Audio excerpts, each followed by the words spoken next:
There's no greater pressure than playing in New York because that is the tournament that you want to do well at. I think also the fans are expecting it as well. They want to see the Americans do well. So I think you also feel not only pressure coming from within, but also pressure to perform for the fans that are there cheering for you so loud.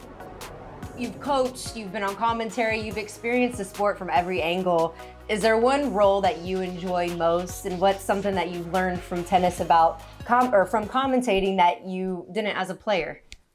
It's so funny. When you're a player, you're kind of so wrapped up in yourself. You don't really have a great sense of everything that goes on around the sport in trying to build the sport, in trying to bring new fans or new sponsors or new eyeballs onto the sport. You're kind of just stuck in your own world. As soon as I stopped playing and kind of saw things from the other side, kind of was able to look at the sport through a new lens, I realized like how important it is to continue to grow it and to continue to help kind of build this sport. I love tennis. I feel like it's been given me so much in my life. I started playing when I was like 4 or 5 years old. I'm almost 50, so it's been around a really long time. I'm so happy to still be involved in the sport and to kind of see the new storylines that come up. My favorite role, nothing really beats playing and kind of going for those big titles.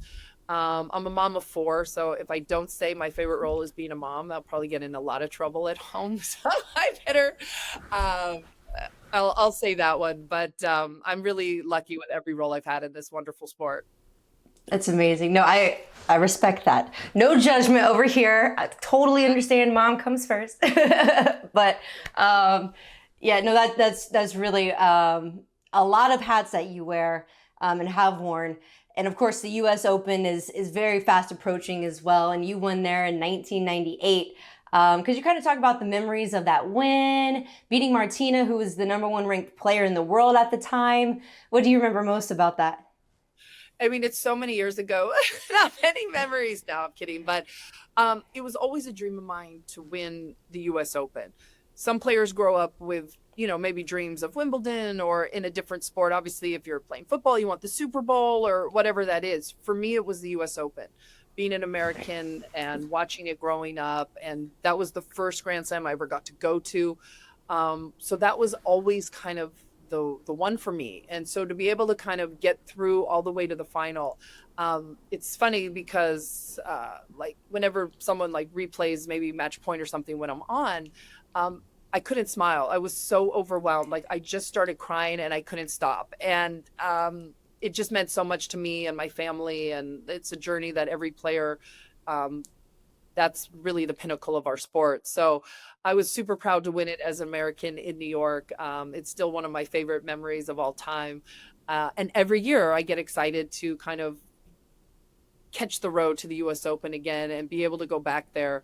The sport has changed a lot. It's gotten even bigger and more athletic, and the shot making and the athleticism, all of that stuff.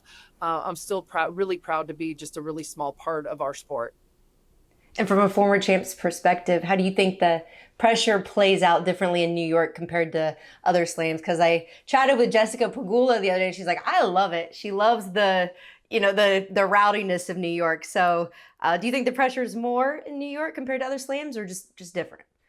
For an American player, there's no greater pressure than playing in New York because that is the tournament that you want to do well at. I think also the fans are expecting it as well. They want to see the Americans do well. So I think you also feel not only pressure coming from within, but also pressure to perform for the fans that are there cheering for you so loud. It's a little bit more of a challenge at the US Open than it is at some of the other majors. Everyone knows traffic in New York can be crazy. Match schedule seems to always get kind of crazy. The fans are definitely more rowdy there than they would be potentially at Wimbledon, where they're a little quieter. So you've got to be able to embrace that. My first year I played there, I was only 15, so kind of crazy, but it literally took me 7 years till I felt more comfortable. Like, okay, I can't fight this any longer. This might not be not go as smooth as I would want. But I got to kind of lean into this or it's going to get away from me. And I think a lot of players have kind of accepted the challenges that come with playing in New York and accepted some of the positives as well. I'm always cheering for the Americans. Last year, Pagula made this great run to the final there. Taylor Fritz on the men's side as well. We have a lot of momentum going in this year as well with Coco Gauff and Ben Shelton and Francis Tiafoe and so many players right now with a chance. And I know that the fans are going to be out there really supporting the Americans. I'm so glad you mentioned Coco Gauff because starting here in the women's field, entering the U.S. Open, we saw how unforgiving tennis can be. One minute you're winning the French Open, and then the next minute you're losing the first round at Wimbledon. What do you think her mindset is heading to Queens, and what is your expectation for her? It's so interesting. My colleagues and I at Tennis Channel talk about this a lot, the week in and week out pressure that is on these players. When you play in a sport that plays 11 months out of the year, it's going to be a roller coaster. You're going to have the highest of highs when you're a top player, but at times you're going to have to handle some of the lows. And really thought that winning in Paris was going to kind of unlock even more for her. It hasn't happened yet. You know, she has not played great tennis since she was able to win there. But Coco is a total baller. She knows that she needs to be ready. She wants to play her best tennis in New York. She's going to be ready to go there. Cincinnati Open is going to be a big test for her to just to try and get some confidence going back into New York. It was a career-defining tournament for her a couple of years ago when she was able to win in New York. The fans love her there. She's going to have that kind of aura and momentum around her in every match she plays. I expect her to kind of be ready to go once the next major comes around. So a player not named Coco Gauff, who would you say on the women's side is primed to start winning multiple Grand Slams? Right now in women's tennis, it seems to kind of be dominated either by Arina Sabalenka. Iga Swiatek just won at Wimbledon. But I'm always going for the Americans. So I am very patriotic there. Madison USA. Yeah, exactly. He's won the Australian Open in maybe one of the most emotional moments if you're a U.S. tennis fan to watch her be able to hold a Grand Slam trophy. Obviously, Coco in Paris. But we also have three other players in the top 11 or 12. And Emma Navarro, Amanda Anisimova got to the final of Wimbledon. Also, Jess Pegula, who, by the way, played some of her best tennis in New York last year. So I hope that one of the Americans comes through on the women's side. If not, I think it's going to be Swiatek or Sabalenka. You briefly mentioned this in the beginning when we first started chatting. You were like, tennis is very different than what it was when I played. So what would you say is the biggest shift in women's tennis since your playing days? I think in any kind of job right now, technology is really taken over. And certainly in tennis, the technology a lot behind the racket and what kind of racket players are playing with. For some reason, they've managed to get rackets more powerful and to be lighter and to be a little bit more forgiving for players so they can hit shots maybe not right in the sweet spot of the racket and they're still coming off the racket really hard. They're still finding their mark. I think the string technology as well. But I do believe the overall science of off-court training has changed drastically in how much players are becoming kind of the best versions of themselves athletically. That makes them faster. It gets them to shots a little bit more comfortably, dealing with injuries. They're coming back a little bit quicker than we used to see. I used to feel like when I played, it was a certain amount of chunk of the day was devoted to tennis. I don't know, call it 6 or 7 hours.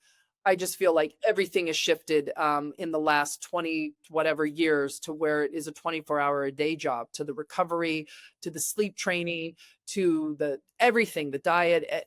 The players are not leaving anything left to chance. They kind of really taken control of that. And I think it's directly reflected in the product that you're seeing on court from all of these players as well.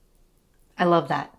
Last few for you here. Got to talk about the men's side very quickly. Ben Shelton continues to rise in the world rankings. And of course, we have guys like you mentioned, Taylor Fritz, Francis Tiafoe, and then Tommy Paul, keeping the United States respectable. So in your opinion, do you feel like we're close to one of these guys breaking this decades-long drought of no Grand Slam wins on the men's side? I hope so. 22 years since an American male has won a major. Andy Roddick, 2003 U.S. Open. But we have a lot of players right now that every year they're getting just a little bit closer. Taylor Fritz last year in the final of the U.S. Open. Ben Shelton is coming in this summer with a lot of momentum. I think he's up to world number 6. He just won a big tournament in Canada as well. But we also have Tommy Paul, Francis Tiafoe. We have so many names there.